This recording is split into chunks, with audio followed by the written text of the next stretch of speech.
Hello and welcome. Today we will look at catcow.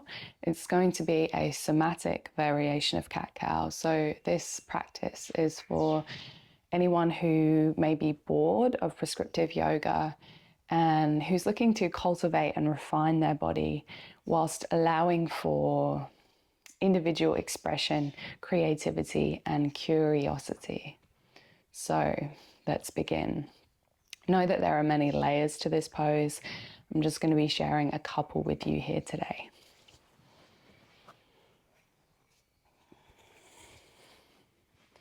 So begin on all fours, hands gently placed in front of your knees, and begin by rolling the weight backwards and forwards on your knees. The first thing that's really important is to have a bend in the elbows, because we are starting our practice with an exploration of the relationship between gravity and our body. When my arms are locked like this, you can see the relationship with gravity and my body is just one of pressure in the joints. So instead, bend the elbows and bring them kind of close into the waist. So you can see I bend my elbows and I'm bringing them round. So the inside of the arm faces the front of the mat and the back of the elbow faces the knee. You can see the change that this makes to my hands. So rather than the hands being static and flat on the ground, as soon as I bend my arms, my hands now have this beautiful receptive open dome shape. And as I roll backwards and forwards, I paw the ground with my hands, so I lift up my hands. And I kind of take on this animal-like expression, much closer to the primal origins of our body, where I'm just exploring how my body feels in relation to gravity and the ground.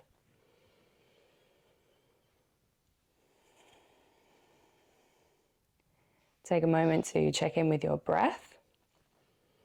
It's very easy to hold the breath when we're learning something new.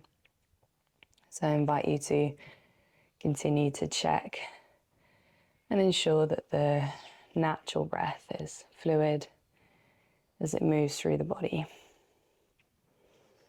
Okay, come to a more centered position now, but still gently pull the ground just to ensure that there's no build-up of tension in the wrists. The first thing we're going to do is gently bend the arms and roll the elbows out now so the elbows are kind of facing the sides of the mat. And now begin to rest the front of the body backwards. So I'm going to use one of my hands here actually to gently kind of move the front of the body back. So rest the ribs back and the belly, and then up through the chest.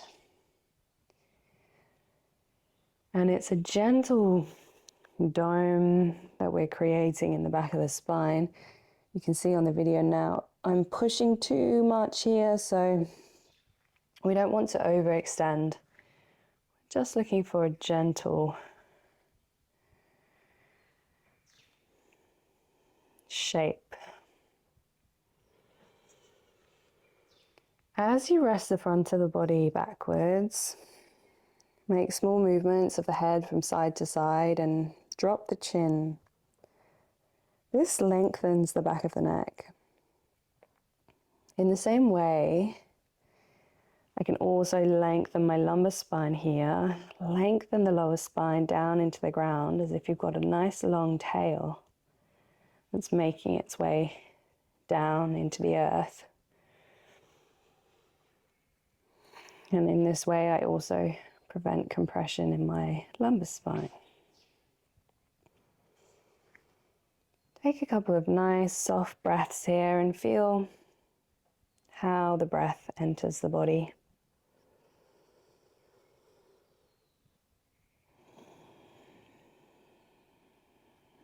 Now we're going to change. So now bring the elbows back in towards the waist. If you have a look on the video, you can see how this changes the position of my hands. So when I'm rolled out, my hands gently, the fingers kind of angle towards each other. When I roll in, the fingers now point to the top of the mat. You can kind of bring the posture out a little bit, and then you can walk the hands back towards your knees. It's really an exploration, so feel free to explore. Now when my elbows are in towards the waist, and if I bring my hands back a little further closer towards my knees, and bring some of the weight through my hands, I can lift up the upper chest. And this brings this concave position through the spine. How does that feel? Elbows come in, weight through the hands, lift up through the upper chest. Feel the upper spine, so the upper thoracic and the cervical, lifting up towards the top of the skull. But please don't throw the head back. Continue to drop the chin so the neck is nice and long, because we're looking at the spine here.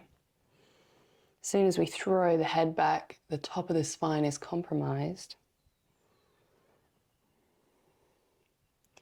Take a moment to check in with your lumbar spine here. Obviously, the pose is traditionally done where you're accentuating this curve, but that doesn't feel good for me. So I'm going to maintain this nice open length through the lumbar spine. And that's just a conscious lengthening down through the lower spine.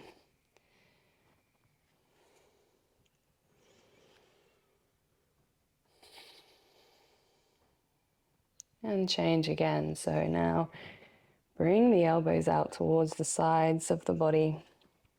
Rest the front of the body back. Drop the chin so the neck is long. Lengthen the lumbar spine. Feel the front of the body resting back. I want to make this movement very subtle, so it's not a large or even a distinctly visible movement. Just notice how that feels. See if you can soften through the arms, soften through the shoulders. Feel the relationship between this kind of shape and the inhalation. And then change again, elbows come into the sides of the body. Pouring through the hands, lift them up, place them back down again. As you bring the elbows into the waist now, see how the bones of the arm kind of roll out and the shoulders roll back. So we're interested in this, the spiral shape of the arm here. Elbows into the waist, weight comes down through the hands. See if you can create some length in the thoracic and cervical spine. Length that comes out through the top of the head, but then also lengthen the lumbar spine away to prevent any compression in the lower spine. So you can see we can move between these two shapes using our breath. We can come forward on the hands, find the shapes again. We can move the hands back to meet the knees, find the shapes again. And when we move fluidly between these two shapes, responding to the breath, kind of becomes a treatment for our spine. We begin to feel any points along the vertebra that are constricted, or any dense muscle or tension that might have built up. And this is a way to gently begin to release some of that tension and replace the tension with an intelligent relationship with your spine.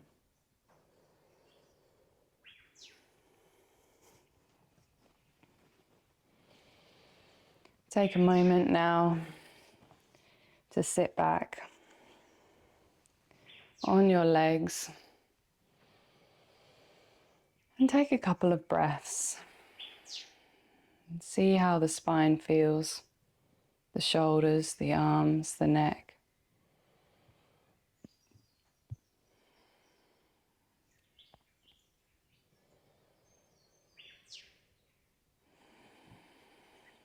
So key things to take away are there's really no wrong way to do it because it's an exploration. As long as you're in tune with a few things. Don't hold the breath, keep the breath fluid. Avoid a build-up of tension. If you feel tension begin to build, perhaps in the shoulders, come out of the posture, take a couple of breaths, then come back into the exploration. Yeah, those are the two main things. As long as you are considerate of those, then you're doing it right.